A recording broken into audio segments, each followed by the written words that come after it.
Jesús. Pueden sentarse.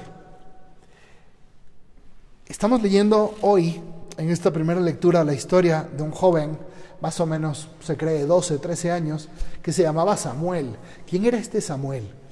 Bueno, él era el hijo de una mujer que se llamaba Ana, que era estéril, y más o menos alrededor del año 1100 antes de Cristo, se acercó al santuario de Dios, que en ese momento no estaba todavía en Jerusalén, no habían llegado ahí, se encontraba en otra ciudad que se llamaba Silo, o Silo, y entonces ella en el templo le dijo a Dios nuestro Señor: Señor, dame un hijo, y si me das un hijo, yo te lo consagraré a él, a tu servicio, ¿ok? Entonces Dios la escuchó y le dio este hijo que se llamaba Samuel, y ella pues lo entregó a Dios, al servicio de Dios, para que lo sirviera ahí en el templo. Entonces Samuel era un niño que creció en el templo, jugando con otros niños que estaban ahí, sirviendo a Dios, la liturgia de los judíos, y estaba sirviendo con un sacerdote que se llamaba Elí.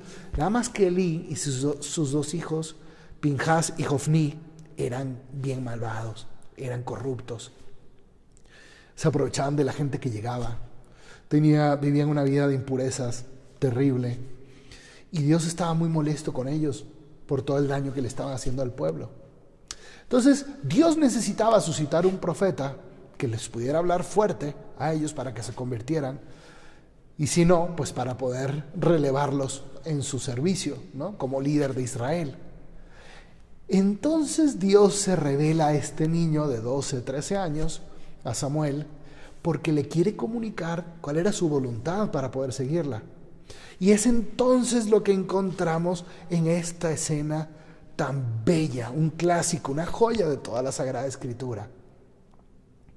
Estaba durmiendo Samuel y escucha: Samuel, Samuel. Y él le dice: aquí estoy.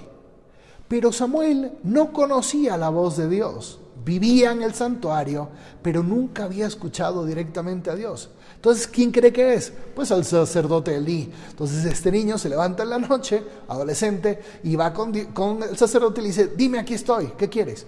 Y Elí le dice: no, vete a dormir. ¿Entienden? Eso es lo que está pasando. Y así pasa 2 veces. A la tercera vez, el sacerdote Elí dice: puede ser que Dios le esté hablando directamente, y este adolescente no conoce la voz de Dios. Entonces le dice algo interesantísimo, le dice: mira, cuando vuelvas a escuchar a Dios, tú le vas a decir: habla, Señor, que tu siervo escucha. Y entonces Samuel se acostó a dormir, y cuando lo volvió a escuchar le dijo así: habla, Señor, que tu siervo escucha. Y en ese momento Dios le revela su voluntad y empiezan una amistad, una cercanía. Y era un tiempo interesante, porque era un tiempo en donde Dios no se manifestaba ya mucho al pueblo por la corrupción del pueblo. No eran frecuentes las visiones y las profecías. Y Dios elige a este joven, a este adolescente, para hablarle.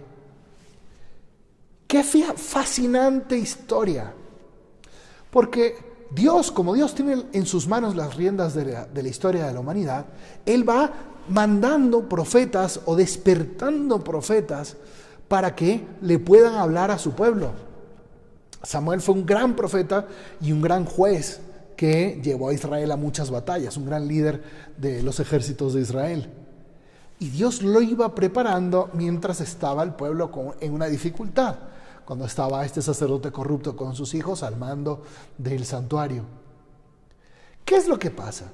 Nosotros en este momento en la humanidad, que estamos viviendo momentos tremendos y muy difíciles, a veces le hablamos a Dios y le pedimos: Señor, háblame, ¿no? Señor, dime qué hacer, Señor, respóndeme. Pero puede sucedernos como a Samuel, que no conozcamos su voz. Y entonces le decimos: Señor, ¿qué debo hacer? Y tus hijos, tu esposa, tus papás, tus primos te dicen: oye, ¿por qué no haces esto? ¿Por qué no haces esto? ¿Por qué no? Y tú dices: no, yo estoy esperando a que Dios me hable. Espérate, ¿no será que Dios te está hablando también por esos factores externos, por las noticias que escuchas, por una homilía, por un libro que lees? ¿No será que Dios te está hablando ahí? Pero como nosotros no conocemos la voz de Dios, pues no sabemos si Dios habla ahí.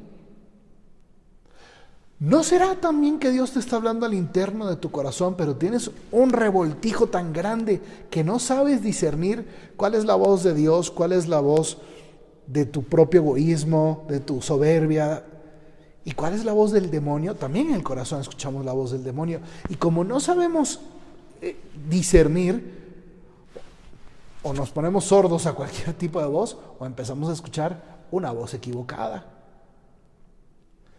Qué tremendo, ¿verdad? Que Dios se quiere comunicar contigo y tú no lo escuches.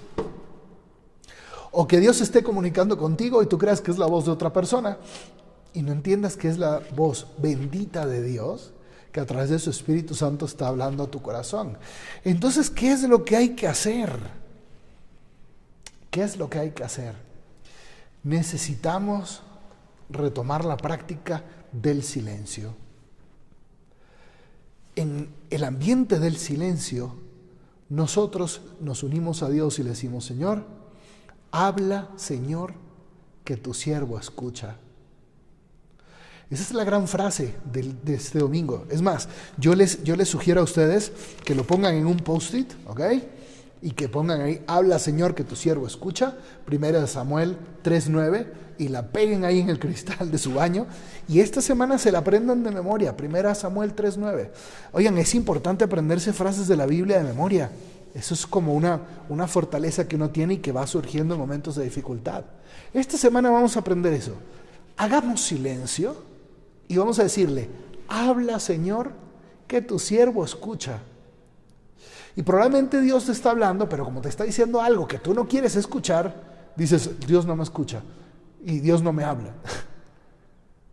No, escucha la voz de Dios, sea lo que sea que te está diciendo, te guste o no te guste, porque eso siempre va a ser lo mejor para ti, lo que Dios te diga y lo que Dios quiera de ti. Retomemos entonces el silencio para escuchar la voz de Dios. Aprendamos a decirle como Samuel: habla, Señor, que tu siervo escucha. Y probablemente, muy probablemente, Dios quiere enviarte a ti también como profeta para solucionar situaciones que está viviendo tu familia, tus amigos, tu empresa, tu escuela, tu universidad. Habla, Señor, que tu siervo escucha. Que así sea.